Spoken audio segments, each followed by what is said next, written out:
Right, how's it going, boys and girls? Welcome to the video. This one's a special one. I've been waiting for 2 years to dive this location. Right, so I'm going to kick this video off with me and my dive buddy Nadeem dropping down to get some footage of this lovely lemon shark as it's swimming through the structure. So it's the first time I've seen one of these sharks before, so it's great to get a new species and catch it on film.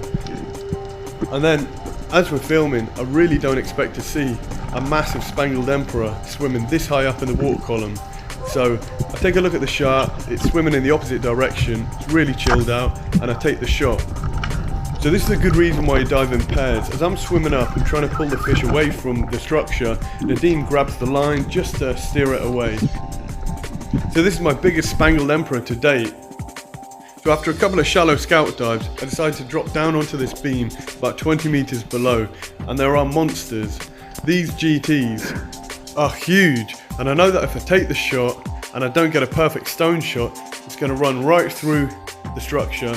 I'm going to lose my spear, but I'm also going to kill the fish in vain. So I decided to drop off the beam, and as I'm free falling down, going into the darkness, I see something I've recognised before. I saw one of these shot in Fujairah by a guy called Robert. These pink snapper things apparently are really tasty, really good eating. So I decided to take a shot.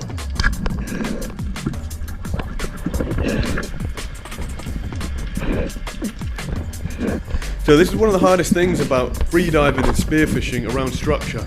Your awareness has to be sky high. You've got to make sure that you're really chilled, really relaxed, but also you've got to be aware of the surroundings.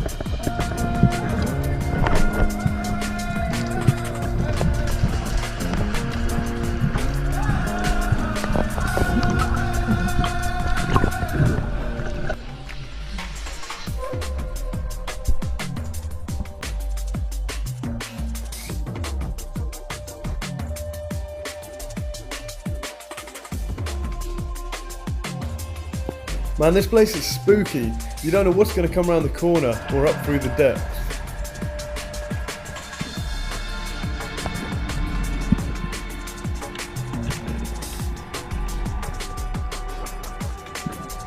So after a few dives of just taking in all the scenery, I decided to take another one of the snappers.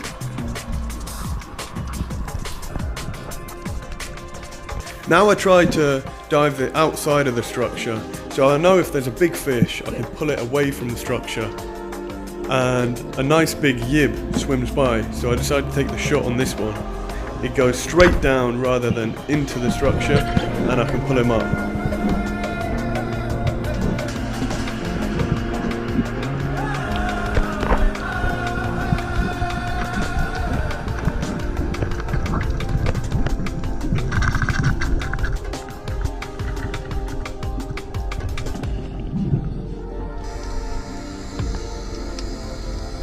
So this has got to be my favourite dive of the day.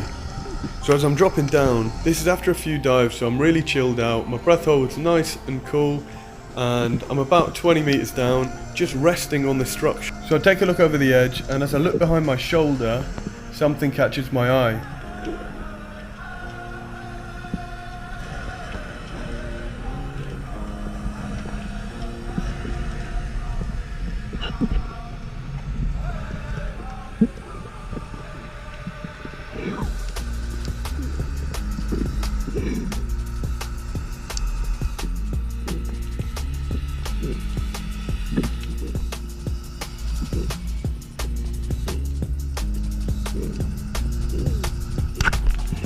So as I took the shot on this fish, I knew it would run straight down and try and go through the beams. So you've got to chase it down, and I try and pull it in the direction as I'm swimming up. So there's 3 reasons why I'm using this coated, smooth Dyneema shooting line. The first is it cuts through the water without drag on the spear. Because it's stiff, it reduces muzzle wrap. Because it's smooth, it glides over the abrasive structure and doesn't bed in and snap.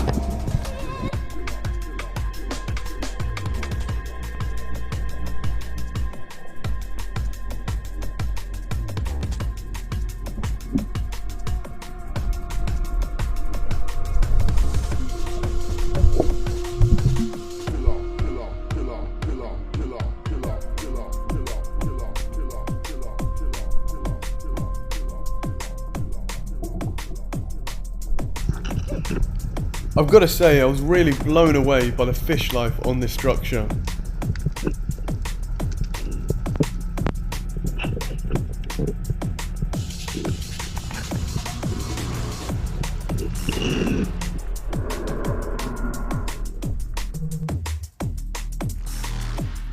So at this point, we had enough fish, and something special had to pop up for me to pull the trigger.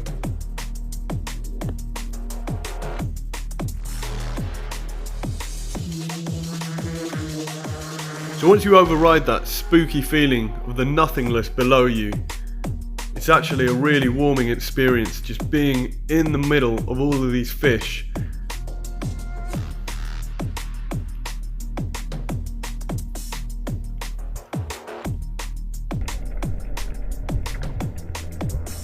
So that's my mate Nadim in the middle of the structure, so to give you a scale of how big these queenfish are.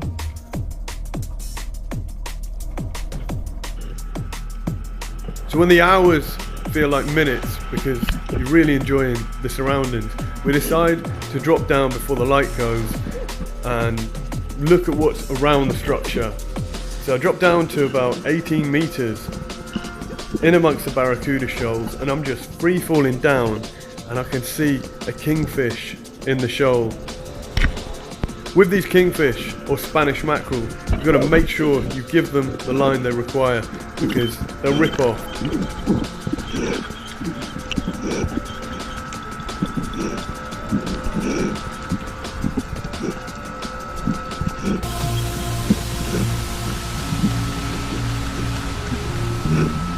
So I'm going to sign off this video. I really hope you enjoyed the footage, and I'll catch you next time.